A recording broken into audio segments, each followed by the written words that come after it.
Detrás del juego. Detrás del juego. Un podcast original de Radio Pauta 100.5. Por estos días se desarrolla en Estados Unidos la primera versión del nuevo Campeonato Mundial de Clubes. La FIFA pretende consolidar otro gran producto que con el tiempo se transforme en un evento tan importante como la propia Copa Mundial de Selecciones, que se disputa cada 4 años desde 1930. Sin embargo, el torneo no ha estado exento de polémica. Ha sido el Sindicato Mundial de Futbolistas, FIFPro, el que ha puesto una luz de alarma. La razón, el exigente calendario al que hoy son sometidos un gran número de jugadores, especialmente de equipos europeos, que según ellos amenaza con la salud física de los futbolistas. En medio de las negociaciones hubo amenazas de una gran paralización, lo que finalmente quedó solo en eso. Los miles de millones de dólares que reparte el certamen dejó atrás por ahora la controversia. Pero se mantiene vigente una denuncia por parte del Sindicato Mundial y la Liga Española en contra de la FIFA ante la Comisión Europea por la imposición de este nuevo calendario. En este escenario bien vale la pena preguntarse, ¿cuáles podrían ser los riesgos a los que se someten los deportistas con esta carga tan abultada de partidos? Según un informe de FIFPro, el Sindicato Mundial, en relación con jugadores de las 5 ligas más importantes del viejo continente, apenas el 13% de ellos, que además participaron en la última Copa América o Eurocopa, tuvieron los 28 días de vacaciones legales. Para hablar de este tema, recorrimos a uno de los máximos especialistas en nuestro país. Licenciado en Pedagogía y Educación Física de la Universidad de Chile, profesor, docente universitario, ex preparador físico de deportistas de élite, como los tenistas Marcelo Ríos, con el cual fue número 1 del mundo, Nicolás Massú, doble medallista, o Tommy Haas. Nuestro invitado trabajó junto al gran coach Nick Bollettieri en Estados Unidos y fue además encargado físico en el fútbol profesional en varios equipos, Colo-Colo o Newell's Old Boys, entre ellos, en Argentina. Es también conferencista, charlista y analista deportivo, incursionando en importantes medios de comunicación. En Detrás del Juego nos visita hoy Manuel Astorga. Bienvenido, buen amigo, a Radio Pauta. Manuel, gracias por estar acá. No me dé la gracia, usted me puede pedir cuando quiera, yo estoy contigo, Fernando. Un placer verte, un placer poder conversar contigo. El cariño y el respeto recíproco. Gracias, Manuel. Bueno, habrá que contarle a la gente que nos conocemos hace muchísimo tiempo, que coincidimos en un programa de televisión, Vive Deportes, que se llamaba Todos contra Todos, hace más de una década. El 2013. Exacto, y ya anticipábamos los problemas que hoy lo estamos viendo muy a menudo en el fútbol chileno. Incluso los dobles contratos en el fútbol profesional, del cual pretendió algún club hacerme partícipe y me negué. ¿Te recuerdas? Recuerdo perfectamente esa polémica, Manolo. A ver, primero, ¿a qué estás dedicado? Yo decía charlista, conferencista, docente, estás trabajando en diferentes universidades. Sí. ¿A qué te estás dedicando? Porque mucha gente te puede, de alguna manera, relacionar en tu trabajo como preparador físico de grandes deportistas o en equipos de fútbol también muy relevantes. Estoy en las cosas de siempre, docencia a nivel de posgrado, no me gusta el pregrado, y menos a nivel escolar. También tengo a cargo la capacitación de los docentes y entrenadores, preparadores físicos del municipio de Isla Maipo. Ahí con el alcalde Juan Pablo Lave y Mario Cárdenas me llevaron ya hace 4 años. Además de aquello, lo que tú decías, conferencias, charlas, clases. Sigo haciendo algo de comunicaciones por streaming. Omega TV. Omega Te TV. veo permanentemente, sí. ¿no? Ahí vamos. Ahí sigue estando los jueves de Manolo Astorga, donde llevamos y aterrizamos un poco. En algún momento creo que te entrevisté, Fernando. Sí, claro. Y tiene que ver con ver una mirada distinta del análisis deportivo, que habla más de la ciencia, la tecnología.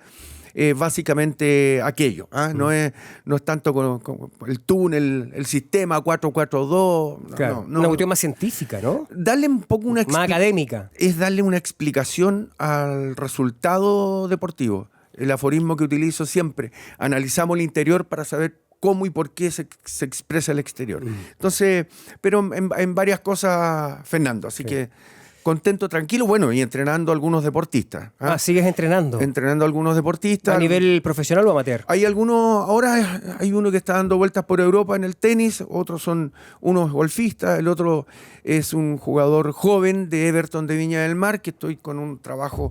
¿Específico personal? Claro, así que hartas cosas. Mira. Hartas cosas. O sea, hay gente todavía que sigue recurriendo a toda tu expertise, ¿no? Y tu tremendo currículum. A ver, hay un montón de temas que abordar contigo, Manuel, pero me gustaría que comenzáramos con esto que planteo, ¿no? Porque se está desarrollando el Campeonato Mundial de Clubes y esto fue impuesto por la FIFA. La Liga Española es la que ha alzado la voz, el Sindicato Mundial de Futbolistas. En un momento determinado se dijo vamos a paralizar, no vamos a aceptar, pero sin embargo se impuso con forceps, a la fuerza, este calendario y este campeonato. ¿Cómo vislumbras tú los riesgos asociados a un calendario tan exigente, particularmente para los jugadores que militan en ligas europeas, las 5 más importantes? De alto nivel de exigencia. Exacto, que son seleccionados sus respectivos países. Sí, hay algo que es tremendamente complejo. El deportista de altísima competencia, como estos que están mencionando, hay un momento del año, un momento del periodo que entra en una fase roja. Sencillamente el factor de riesgo de lesiones es bastante alto, ¿ya? Y de cualquier tipo de lesión, pero fundamentalmente de tipo muscular. Y hay algo que también, tú lo mencionabas, pero hay algo que yo agregaría. Una es la fatiga fisiológica, que se puede medir. De hecho, los grandes clubes tienen toma de muestras de sangre antes de empezar las rutinas de entrenamiento para determinar una enzima que se llama la CK, creatina fosfoquinasa CK total, y si esa está elevada, es un mecanismo de alarma que te dice, ojo, este sujeto se va a romper. Y hay otra hormona, hay otro análisis de la hormona del cortisol, y ahí habría que agregar a esta fatiga que puede existir desde el punto de vista biofísico a una fatiga psicológica. Y es más fácil sacar una fatiga fisiológica que una fatiga psicológica. Es mucho más complejo. Ellos están jugando, la FIFA, la señora FIFA, está jugando y exprimiendo sin darle los periodos de supercompensación que son clave para poder regenerar y recuperar a un atleta que está sometido a alto nivel de exigencia. ¿Y a qué tipo de lesiones se exponen estos jugadores con este calendario tan exigente, ¿no? Lo más probable es que sean lesiones musculares, ¿ya? Hay una producción de radicales libres, producto del esfuerzo físico, y hay algo que se llama catabolismo muscular, es decir, es la destrucción de la célula muscular, ¿ya?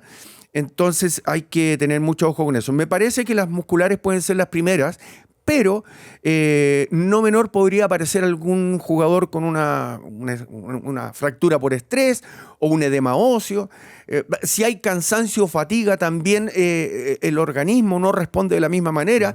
Por lo tanto, tratándose de un deporte de choque, pueden también sufrir algunas lesiones que son mucho más traumáticas. Ahora, el argumento de la FIFA es que, bueno, primero, la necesidad de la industria o de la actividad. Ellos lo ven como una industria, evidentemente, multimillonaria, el negocio, que necesitan también justificar los altos ingresos de los futbolistas. Esto es como la contraparte. Ustedes ganan mucho dinero. Déjame producirlo. Hay que producir ese dinero. Ese es el primer argumento más económico. Pero después dicen, la ciencia ha avanzado, la ciencia aplicada a la salud, por ejemplo, la recuperación de lesiones, ha avanzado a un nivel tan importante que es posible someter a un ser humano, a un deportista de élite, a esta exigencia en relación con el calendario. ¿Cuál es tu reflexión al respecto? A ver, yo me recuerdo cuando ingresé, fui el primero en ingresar a un plantel profesional de fútbol a una cámara hiperbárica, la que está allá en Quillota, que es la cámara hiperbárica más grande que hay en Sudamérica y una de las más grandes a nivel mundial. Caben 12 personas aproximadamente. Ese trabajo de oxigenoterapia, que es cámara hiperbárica, te acelera en un 30% la recuperación muscular. Otro trabajo que se puede hacer con respecto a aquello es utilizar anticatabolitos, ¿ya? El HMB, te permite recuperar rápidamente los sustratos que utilizaste para el trabajo muscular. Hay métodos de contraste. También me decía el loco cuando hice contraste en la década del 90, que lo vi con mi gran amigo Nick Bollettieri, veía esas metodologías de recuperación, que en paz descanse Nick, donde sometes a un sujeto a 7 minutos de baño con hielo, frío, y después 15-20 minutos en un baño caliente o jacuzzi. Eso también acelera la recuperación. Pero hay un momento que la masoterapia, la buena alimentación, la hidratación y la calidad de horas de sueño, que deben ser mínimo 8 o 10, pero la calidad, que sea un sueño profundo, para poder regenerar. Sobre todo el sistema nervioso central, que es fundamental. Entonces, yo no sé si va a alcanzar todas estas medidas de tipo profilácticas para poder frenar lo que se te avecina producto de la fatiga o el cansancio o el estrés oxidativo. O sea, para ti, esta preocupación que establece, al menos el que ha tomado la bandera es la Liga Española. Sí. De hecho, los equipos que están participando, los españoles que están participando en el Campeonato Mundial de Club, han pedido ya la postergación de las primeras fechas oficiales. O sea... perdón, Fernando, por esa razón y sin considerar las altas temperaturas que están siendo sometidos... Claro, es otro tema, ¿no? Es otro tema no menor. Claro, entonces evidentemente que esa preocupación es real, o sea, no es una cuestión simplemente de querer proteger su propio negocio. O ir en contra. La interpretación de la FIFA también es que ellos quieren privilegiar, obviamente, la Champions League, claro, que no haya un campeonato que se le parezca, claro, ¿no? Siempre de la perspectiva del negocio, de la perspectiva de la competencia, sí, de dos torneos que seguramente van a competir por derechos televisivos, claro, y los recursos que son limitados. Sí, absolutamente. La señora FIFA, de nuevo, y la menciono así para ningunearla, porque a ellos no les interesa, para mi gusto, no les interesa el bienestar del futbolista. Ellos creen que son robots o son máquinas que pueden exprimirlo hasta no haber más. Es cierto que requieren producir los recursos para poder financiar los tremendos sueldos que se tienen. Pero tú lo mencionaste, tienen 28 días de vacaciones. Solo el 13% de los jugadores tiene, claro, 28 días de vacaciones. Solo el 13% la tiene. Yo iba a nombrar a este caballero, pero ya falleció. En algún momento el doctor René Orozco, algún enfrentón tuve con él ahí, en claro, todo contra todo. Me acuerdo. Él quería que el futbolista, no, si trabaja 2 horas al día, quería que trabajaran 8 horas al día. Que vengan a leer, que vengan a estudiar, que vengan a ver videos, que vengan a hacer... Que cumplan horas. Como un trabajador común y corriente. Cuando alguien, mucho más allá de que haya sido galeno, pero era nefrólogo, no tenía idea de fisiología del esfuerzo físico, eso no es entender absolutamente nada. Entonces, estos periodos que se llaman de supercompensación, si no se aplican, vas a capotar. Entonces, la preparación física o el nivel de exigencia en el alto rendimiento, uno aplica cargas y es una curva ascendente, claro, y hay que ir a la supercompensación. Es decir, hay una depreciación del rendimiento. Pero en ese periodo de supercompensación, que normalmente va de un microciclo, 7 días, 10 días, hasta 15 días, tú puedes recuperar el organismo de un atleta. Y si no se hace, la acumulación de este cansancio, que se traduce en todas estas mediciones sanguíneas, o también la elevación del cortisol, que es un estrés psicológico, te están advirtiendo, te están diciendo, hey, para un poco. Además que el deportista tiene mecanismos de alarma y le está diciendo, dame descanso. Entonces va a llegar un momento en que se van a reventar muchos, van a aumentar las lesiones musculares. Solo recordarás que tú, por la falta de entrenamiento, que ese es otro tema, en la inversa, cuando fue el tema de la pandemia, cómo aumentaron las lesiones producto de la falta de entrenamiento adecuado, en tasa del 2.5, incluso 13% en algunos lugares, por lesiones musculares por no haber entrenado. Pero el exceso también te lleva al otro. Te lleva a eso. ¿Sí? Tú nos estás contando, Manuel Astorga, por supuesto, gran preparador físico, un hombre de gran experiencia, hablando de este tema de la sobreexigencia, especialmente de los futbolistas, por esto del Mundial de Club y el calendario criticado en Europa. Dices que se avisarán más lesiones, que eso sería lo que debiera ocurrir producto de este calendario tan exigente. Desde el punto de vista del nivel futbolístico, ¿ves que también puede haberse afectado? Podría haber sí. Podría bajar la calidad del fútbol que vemos. Bueno, acá en Chile no va a haber problema porque ya es baja la calidad del fútbol nacional, por otros motivos. Claro. Sí, sin duda, porque ya a lo mejor no vamos a ver un fútbol tan dinámico, tan simple. A lo mejor el jugador va a necesitar hacer un control o dos toques para entregarla. A lo mejor ya no va a haber esas transiciones tan veloces entre ataque-defensa, defensa-ataque. Podría haber un desmedro también, verse perjudicado el espectáculo. Es que esto es importante porque en el fondo tú nos estás dando una opinión científica respecto de... Es que tiene un fundamento científico. Claro, preocupaciones que son reales por parte de varias ligas, ¿no? No son las federaciones, son las ligas europeas las más importantes, los clubes, especialmente aquellos que tienen muchos seleccionados. Por ejemplo, es distinto el jugador sudamericano que milita en un equipo top en Europa, porque además hay que sumar ahí un montón de desplazamientos producto de los partidos de clasificatoria, y eso está medido. Hay un ejemplo que lo da la FIFPro, el Sindicato Mundial de Futbolistas, respecto, por ejemplo, jugadores de la selección argentina, ¿no? Que han tenido mucho trajín, muchos partidos, llegan a instancias finales en Champions League, y por lo tanto ellos no han tenido vacaciones prácticamente en 3-4 años. ¿Y cuál es la consecuencia de un futbolista que está sometido permanentemente a esta exigencia? Fernando, hay algo que viene del griego, ritmo circadiano, alrededor del día, alrededor del sol. El ritmo circadiano se altera con el cambio de hemisferio, el jet lag.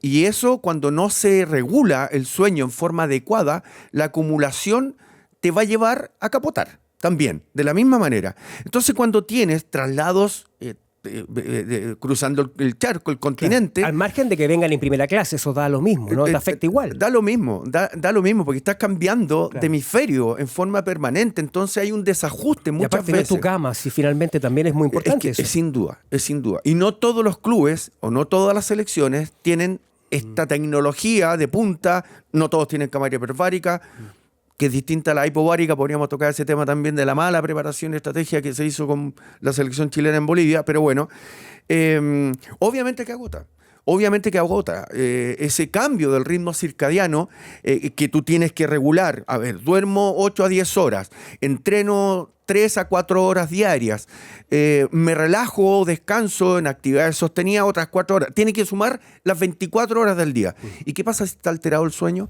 ¿Qué pasa si la cantidad de entrenamiento, no solo el volumen, sino que la intensidad, que también hay que tener cuidado, está alterado? Entonces, obviamente que no se están dando los recaudos necesarios para que esa maquinaria humana, unidad funcional, indivisible, pueda recuperarse en forma adecuada. Entonces podría pasar todo lo que tú estás planteando. Deterioro del juego, pero lo más importante, la salud del deportista. Claro. Yo tuve un deportista impresentable que jugó y compitió en todo lo que se le ocurrió porque el padre tenía un apetito voraz por el dinero. Terminó reventado. Y me costó mi salida, en definitiva. Porque además entró otro obsecuente de la jefatura, como Luis Lobo, y lo reventó. ¿Estás hablando de Marcelo Río? Marcelo Río, el carrete, el copete, prostíbulo, todo lo que tú quieras. Entonces, obviamente, que tú eres, o digo tú, el deportista es el responsable de cautelar su condición de salud. Y aquí los que toman las decisiones son los más neófitos de la materia. Son diletantes, son personas que están en la actividad porque les gusta o porque hacen algún negocio. Pero no son los que saben. Entonces, ¿por qué no consultan a los cuerpos médicos? ¿Por qué no le consultan a los profesores de educación física, especialistas en fisiología del esfuerzo físico? ¿Por qué no le consultan a un psicólogo deportivo o un psicólogo clínico? ¿Cuáles son los riesgos de este nivel de estrés fisiológico al que llevas y que repercute irremediablemente con esta producción de estos catabolitos y el aumento del cortisol como hormona?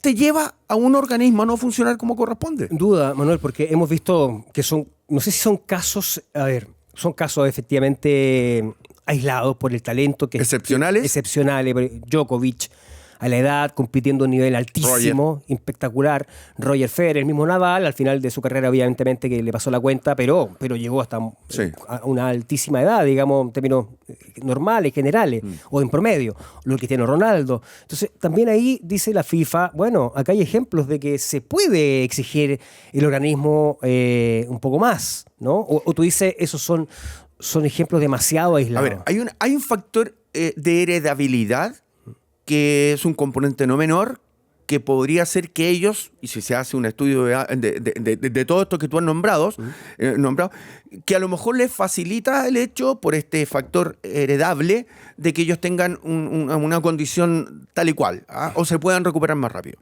Pero que ahí tú nombraste verdaderos monjes. Monstruos, claro. Monjes que cuidaron su cuerpo atípico en general, ¿no? Porque su cuerpo es la que le genera trabajo. Cuando un deportista abraza su deporte, su disciplina, como la abraza lo más probable un religioso al credo, va a tener más vida útil. Entonces, volviendo, porque podría decir la FIFA lo que tú estabas planteando. No, pero si hay algunos que... Ya, pero no todos tienen una cámara hiperbárica como Cristiano Ronaldo, porque no todos tienen esos millones. No todos tienen una sala de crioterapia, porque tampoco tienen esos millones. A lo mejor no todos tienen el autocuidado de todos los tremendos monstruos que nombraste, claro, para poder ellos alejar al máximo esta fatiga, estos elementos radicales libres, o toda esta producción de creatinfosfoquinasa seca total, claro, o el cortisol. Lo primero, el autocuidado. Ya, estamos frente a estos monstruos. ¿Y si igual le pongo una carga desmedida en cuanto a volumen e intensidad? Es verdad, ellos van manejando también a esta altura su propia carrera y eligen qué torneo, o eligieron en qué un torneo participar. Estás escuchando un podcast original de Radio Pauta, 100.5. Me interesó cuando hablaste, hiciste alguna relación con Chile. Uno ve el fútbol chileno, ve a la selección y está en otro ritmo, está en otra intensidad. ¿Por qué estamos tan lejos del nivel que uno ve de Europa? Mala formación. Es mala formación, Fernando. A ver, tenemos que partir por los programas de educación física a nivel escolar. Preescolar, escolar y enseñanza media.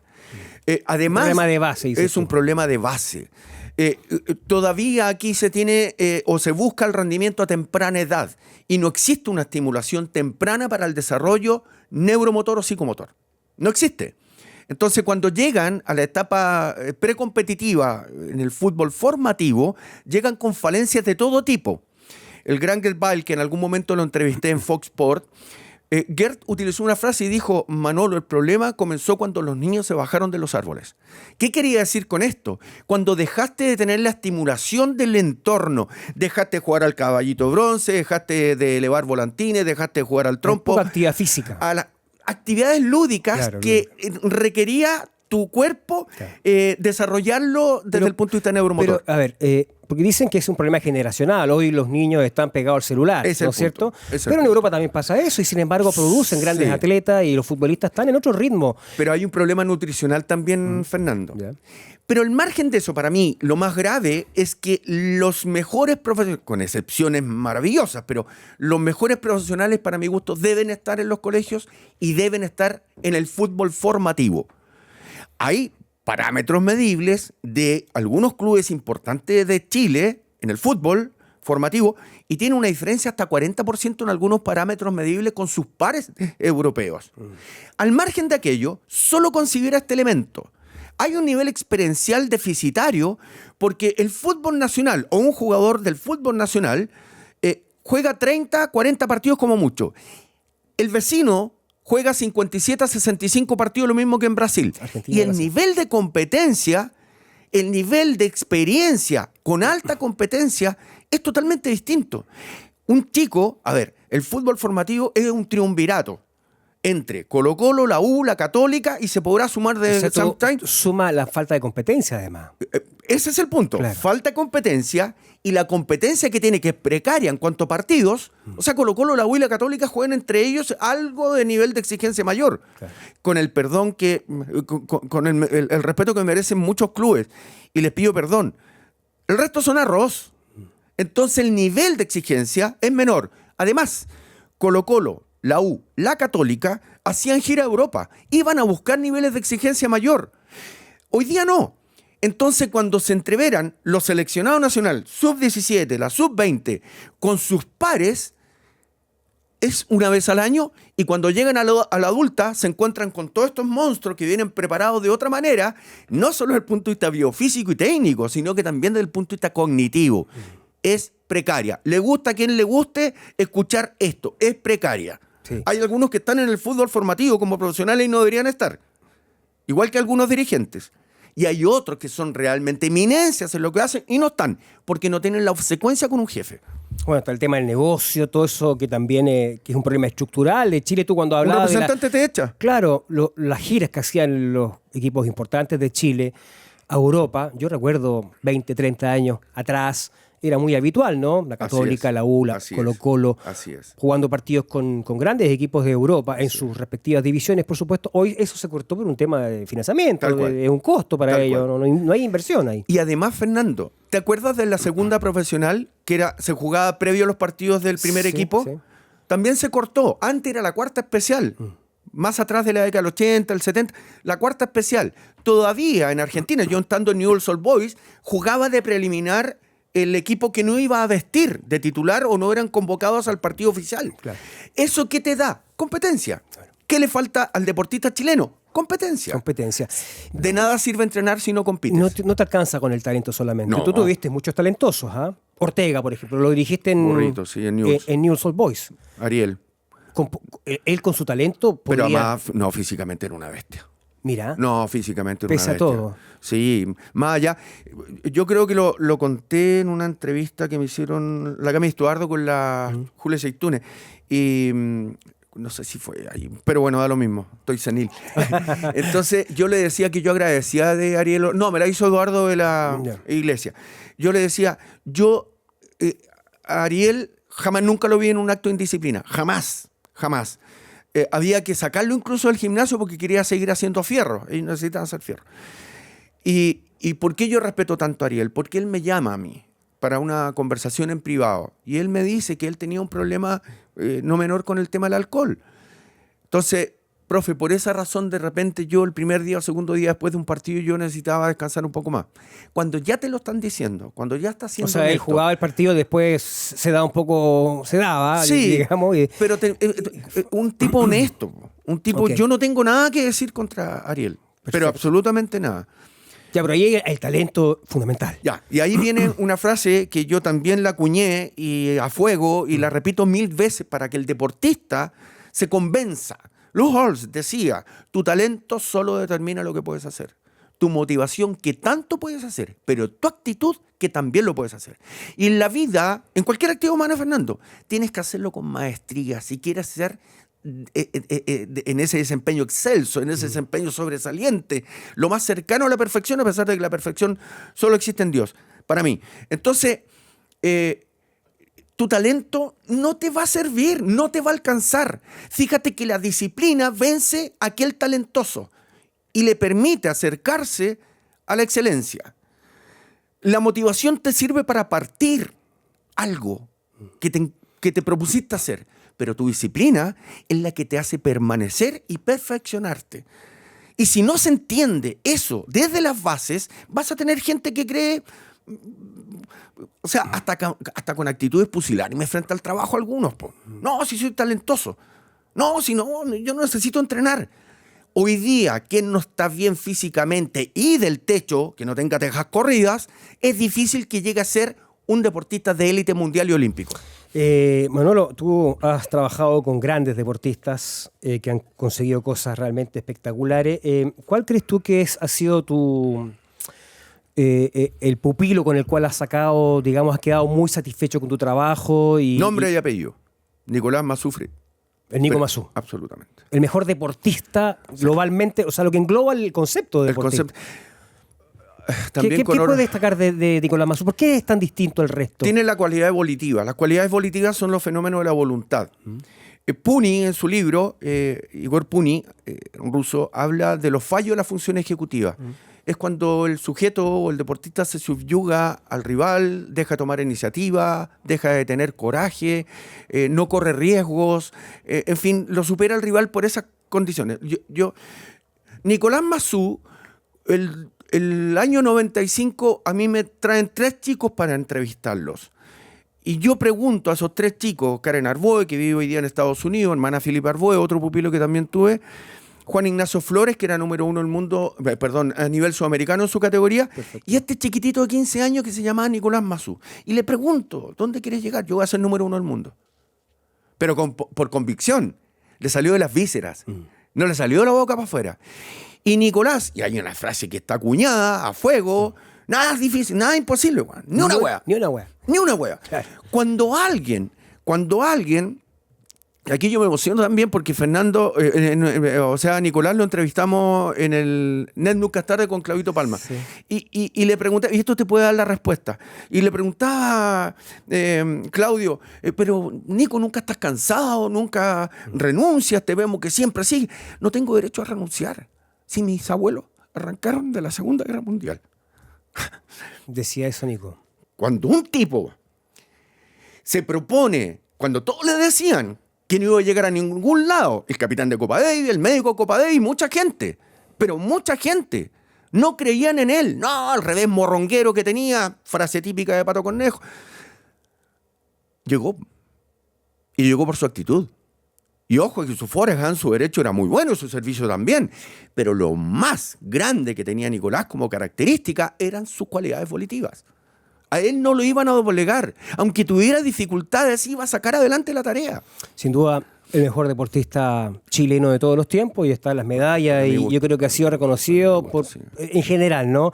¿Tú has fue dicho, top 10. Sí, fue top 10, o sea, espectacular. El récord lo tiene hasta el día de hoy en los Juegos Olímpicos. No ha habido otro jugador de tenis que tuviera 2 medallas de oro en un mismo Juego Olímpico. En un mismo, claro, con las batallas esas fantásticas de Atenas. Tú has declarado... No es mi intención que profundice en esta polémica permanente, pero sí tú has declarado, y quiero verlo desde el punto de vista pedagógico, porque tú eres profesor, eres licenciado en pedagogía, pero has dicho que tu mayor frustración es lo que pasó con Marcelo Ríos. ¿Qué te faltó ahí como para guiarlo? ¿O fue más responsabilidad de este caso de Marcelo Ríos? ¿Qué te faltó a ti, si tú tuvieras que hacer una autocrítica? Lo que pasa que junto con Nick, junto con Peter Lundgren, otro que falleció y tuve el placer de trabajar con Larry Stefanki, un grande, Greg Hill, Pablito Martín, entregamos todo lo que había que entregar para formar un sujeto. Claro, yo estuve 10 años con él, lo tomé de los 12 años, 11 para 12 años. Entonces yo no era de andar tomando o irme a prostíbulo o mentir o fallar. Yo pensé que él iba a tomar esos ejemplos. Y no los tomó. O sea, después que pasó lo que pasó, lo descubrí en mentiras y en otras cosas más graves, que te las conversaré fuera de micrófono.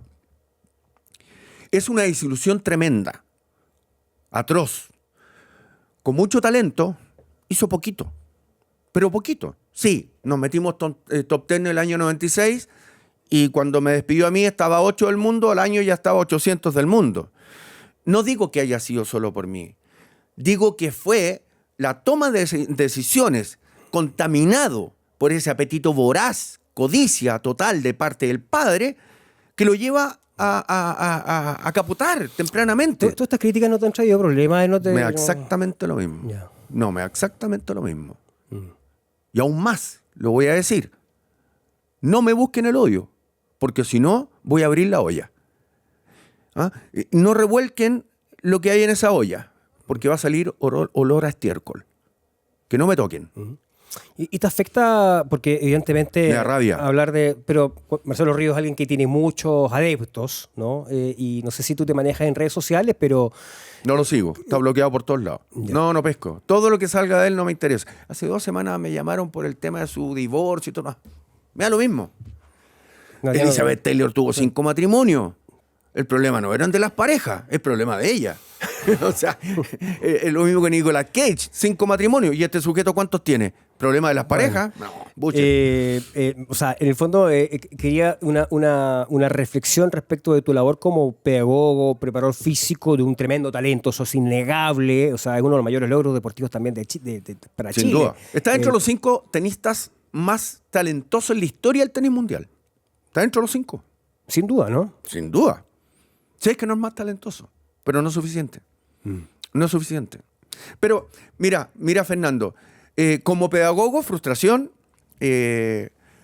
no haber escuchado mi intuición, le renuncié 4 veces, el 92, 96, el 98 y el 99, para el 2000.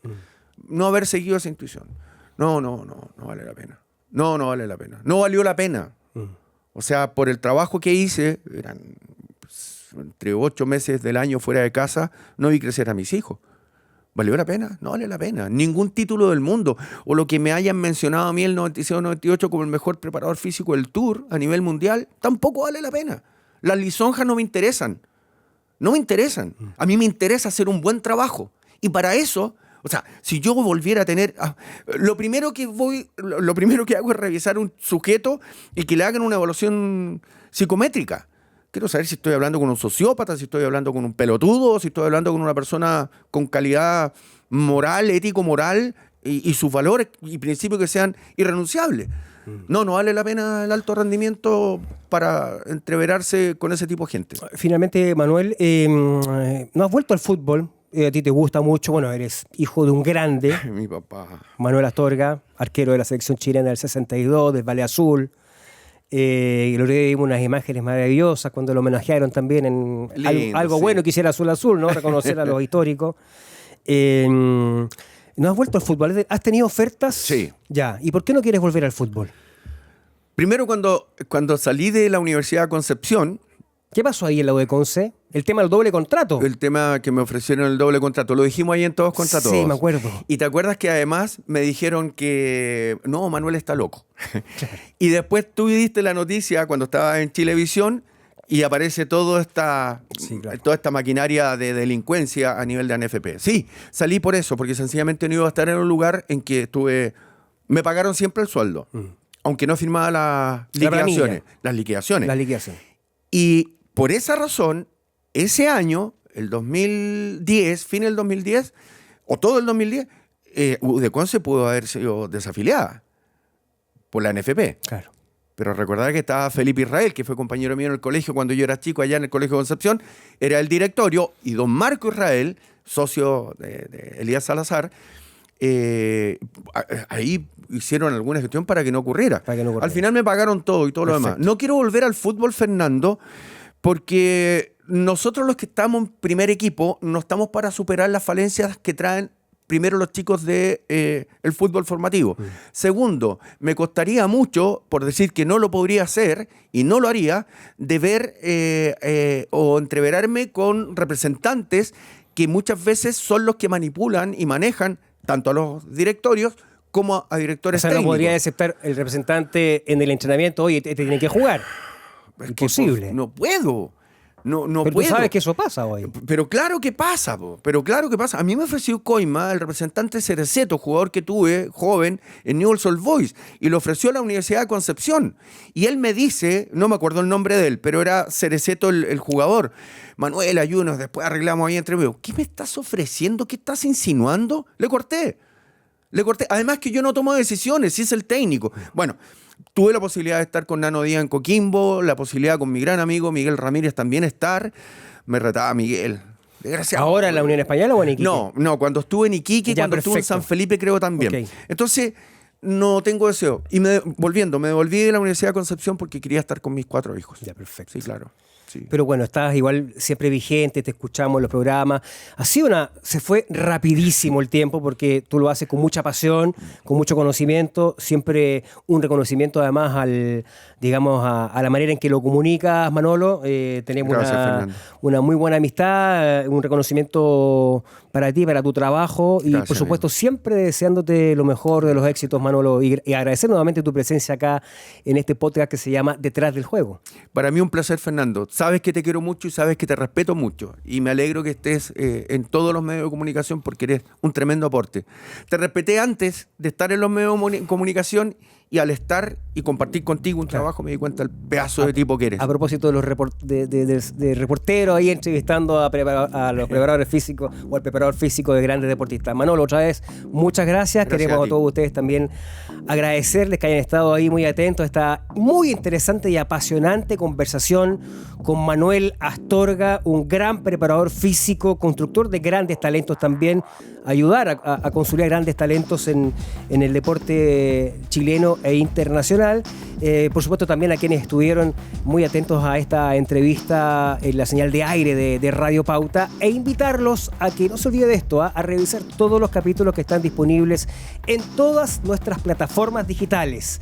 Nos reencontramos en un siguiente capítulo de Detrás del Juego. Detrás del Juego. Detrás del Juego. Un podcast original de Radio Pauta 100.5.